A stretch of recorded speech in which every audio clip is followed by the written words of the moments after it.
Thank you, Mr. President. Namaskar and good evening to all of you. We're debating India's path tonight, and I could wrap my argument in one sentence borrowed from the White House. Go to New Delhi and see it for yourself. But I've been given more time than that, so I will tell you what I see. Earlier this week, I was on my way to the Delhi airport. There was a lot of traffic. At one point, the car stopped. On the roadside, I saw two vendors. One was selling fruit, the other was selling coconut water. What caught my attention was not what they were selling, but how they were selling it. Both had a QR code prominently displayed. And every single customer walked up to them, scanned this QR code, and paid for their purchase, every single one of them. To me, this is a picture of today's India. It shows three developments, three of the many developments I shall list out tonight. Number one is financial inclusion. Both the vendors had a bank account linked to their mobile phone. Number two is internet or mobile penetration, what we call digital India. It was 15% 9 years back. It's 48% today. And number three is the airport traffic. It just keeps swelling, even though we are at the receiving end. We see what it shows. From 67 million 9 years back to almost double now. To me, these things signify the path that India is on. The previous speakers have defined the motion well, but in case the evening drinks have kicked in, let me repeat. This House believes Modi's India is on the right path. And how do you determine if the path is right or wrong? You look at numbers, data, surveys, reports. I shall refer to all of these as I make my arguments. But I also want to dwell on something that's more personal, more important, I think, yet unquantifiable. I'm talking about the experience of living in today's India. I have lived in many Indias. The wary India where exciting policies and positions were abandoned. The self-doubting India, where decisions were taken based on global opinion.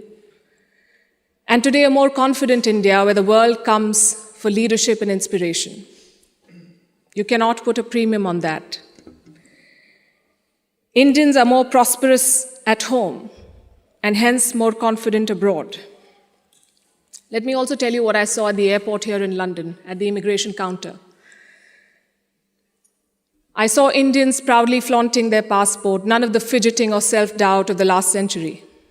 And if I may add, the immigration officer almost looked impressed. She was either a fan of India or just worried that she was holding up one of Rishi Sunak's relatives.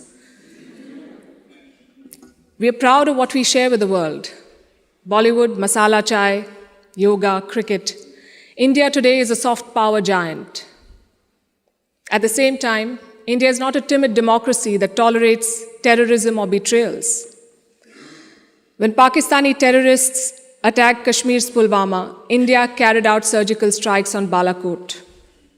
Today's India is not a pushover country. It's a world power denied. Today, invasions and colonialism are part of our history, not our identity. We are shaped by years of subjugation, not defined by them.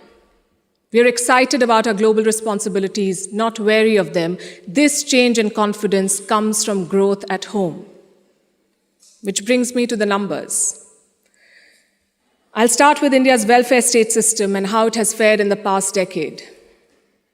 110 million new gas connections, 470 million bank accounts, 220 million insurance beneficiaries. And to be fair, the welfare concept is not new to India. It's been there for a while. What's new is the approach. It's not just about putting more money in the pocket, it's about empowering people. And the result, once again, the evidence shows in the numbers. India's per capita income has gone from 86,000 rupees in 2014 to 172,000 rupees now. It has doubled.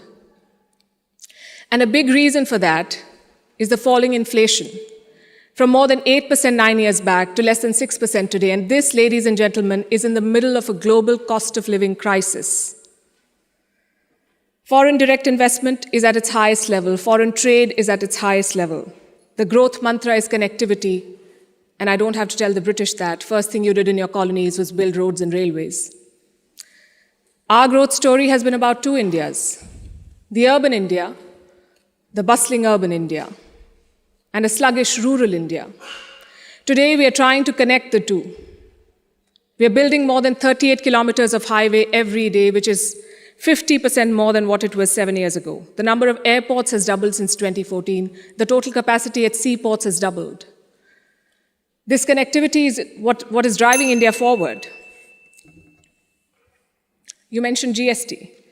Our constitution calls India a union of all states, which is a great tribute to our diversity. But it also meant 28 different state economies, different taxes, different trade practices.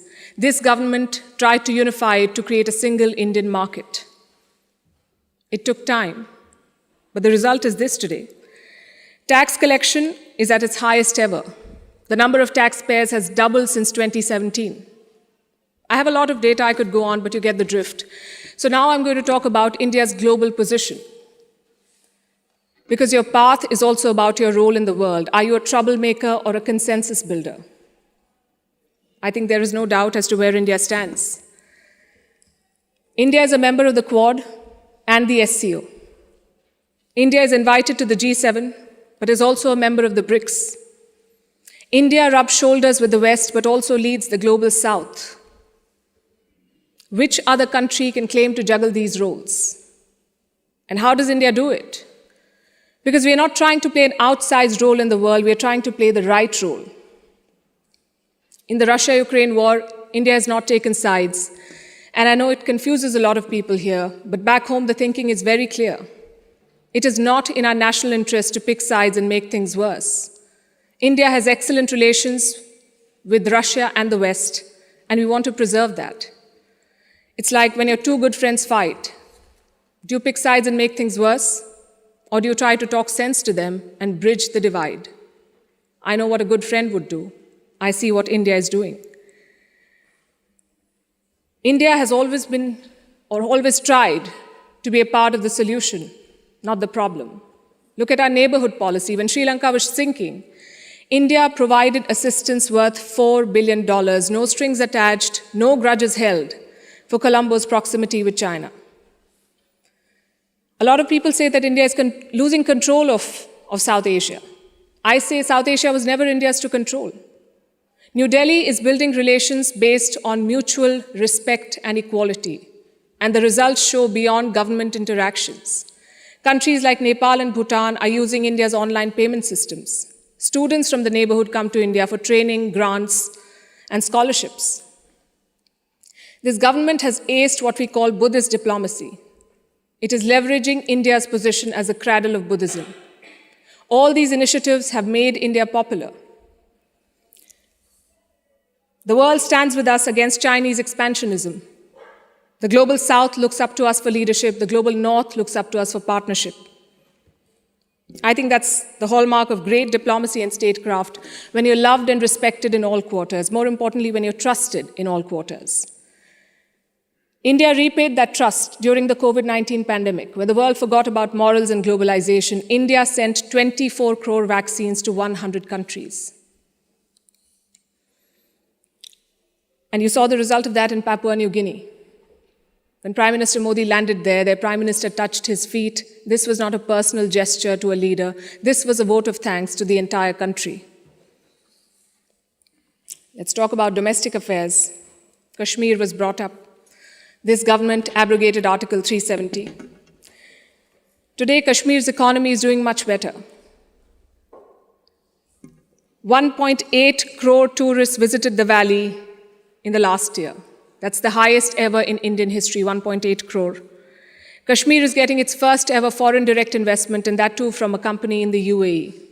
But since this is Kashmir, let's not limit ourselves to finances. Let's talk about security. Terror attacks in the valley have almost halved in the last few years. The numbers are staring in your face. Security is better, economy is better, Kashmir is better. Plus, we have corrected a historical wrong imposed on India. Let me also address something else that was raised by the opposite side, and that is religious intolerance. It's easy to quote anecdotal evidence and paint an entire country as intolerant. But random elements and sporadic incidents do not speak for India or its leadership or its government. Only policies do, and I'll tell you about those policies. More Muslim students got scholarships in Modi's first term than the previous government. I'm talking about 2 million more Muslim students. If the idea was to marginalize them, why give them more scholarships? Look at the government's Hajj policy. Prime Minister Modi held personal talks with the Saudi regime to increase India's Hajj quota. In 2014, it was 136,000. By 2019, it was more than 200,000. Again, if the idea was to marginalize Muslims, why increase the Hajj quota? This government abolished triple talaq. Would you call it reform or repression? Let me also tell you what a Pew study found in 2021. It runs counter to every argument that will be made here tonight. It found that 89% of all Muslims and Christians in India say they're free to practice their religion. I'll repeat, 89% of all surveyed Muslims and Christians, but no, let's build on perceptions and anecdotes, not on facts. I would also point you to all the social schemes, the bank accounts, the gas connections, the insurance policies. They're available to all citizens of all religions. Does that mean India cannot do better? Absolutely not. Even one incident of marginalization is one too many, but how would you judge an entire country's path? In fact, it struck me when I was invited for this event, why would Oxford University be interested in debating the path of Modi's India? Because India has defied Western predictions. It's the world's largest democracy charting its own course. India today has shed the burden of trying to comply with Western constructs. No amount of lecturing or virtue signaling is shaking India's confidence, and that is what unsettles critics. There are hit-and-run experts with no accountability who make pronouncements based on their political leanings to create an anti-India narrative. GDP growth won't touch 5%. There was corruption in the Rafale deal. The government was snooping in opposition parties using Pegasus. All of these make for juicy headlines. And they make it look like everything is wrong in India. But when a Supreme Court investigation finds no wrongdoing, when India's growth crosses 7%, who is questioning these experts? When an 85% Hindu majority Karnataka votes out the BJP, is the West then lauding India's secular credentials? You see, to judge a country's path, you have to be able to separate agenda-driven narrative from facts. In conclusion, let me say this. For any country in the world, there is always a wrong path. Enough dictators and autocrats have shown us, but there is no single right path. Britain has its own right path. India has its own right path. As long as democracy is respected, as long as the Constitution is respected, I would say to each their own. It is wrong to judge one country on the parameters of another. And that has been the beauty of India since 2014.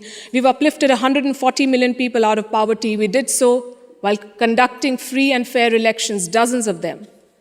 We did so while protesting, debating, and dissenting. And finally, I think the hallmark of a right direction is also public approval. Do the people think you're on the right path?